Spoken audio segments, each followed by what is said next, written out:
cabinet a eu gain de cause dans des affaires devant 2 tribunaux judiciaires différents en matière de fraude dans lesquelles le banquier a été condamné pour un manquement au devoir de vigilance. Le banquier ne les a pas alertés, ne les a pas mis en garde, n'a pas effectué des mesures afin d'empêcher la réalisation du préjudice. Ce sont des 2 jugements qui datent de juin 2024. Donc dans la première affaire, le client qui était très jeune, donc qui ne fait que commencer donc la vie professionnelle, qui a un peu des économies aidées certainement par ses parents, qui a décidé d'investir et de fructifier les économies qu'il avait près d'une plateforme dénommée Uptos, plateforme qui est répertoriée donc sur la liste noire de l'AMF, donc ce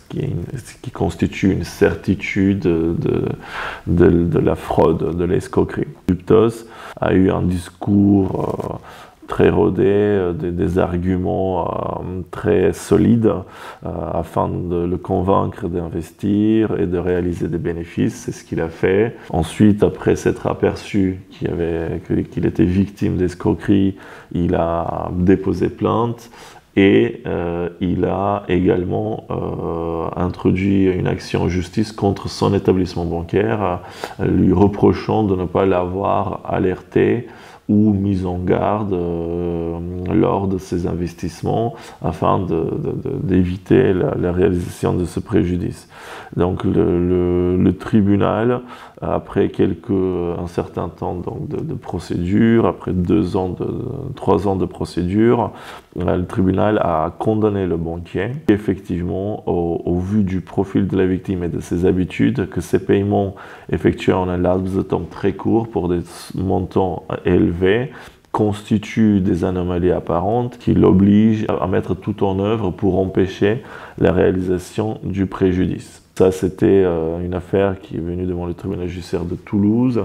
Dans une autre affaire qui a eu lieu devant le tribunal judiciaire du Mans, une cliente a été victime d'une plateforme dénommée Traders Home, réputée aujourd'hui par son activité un peu scrupuleuse, qui a escroqué un grand nombre de victimes donc généralement fragiles.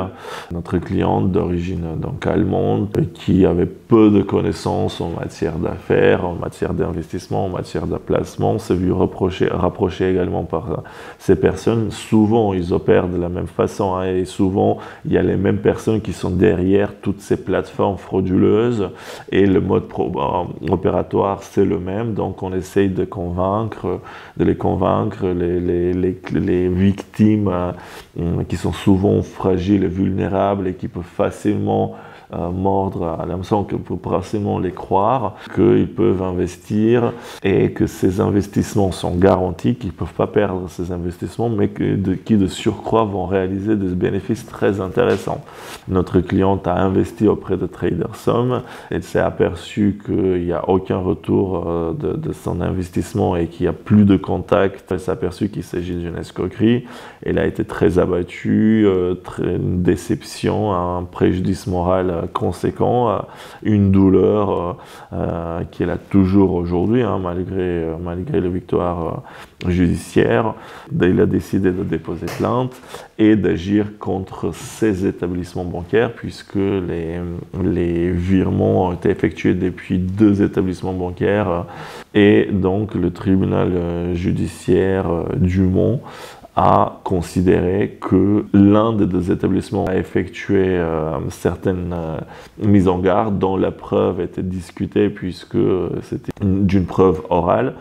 Donc il a condamné l'un des 2 établissements bancaires, considérant que cet établissement bancaire a manqué à son devoir de vigilance, puisque les paiements réalisés sont anormaux au regard donc du montant, de la destination et des habitudes de la victime, et dès lors l'établissement bancaire aurait dû effectuer des actes, une alerte, une mise en garde de mettre tout en œuvre afin d'empêcher la réalisation du préjudice, ce qu'il n'a pas fait et par conséquent a commis une faute de nature à engager sa responsabilité.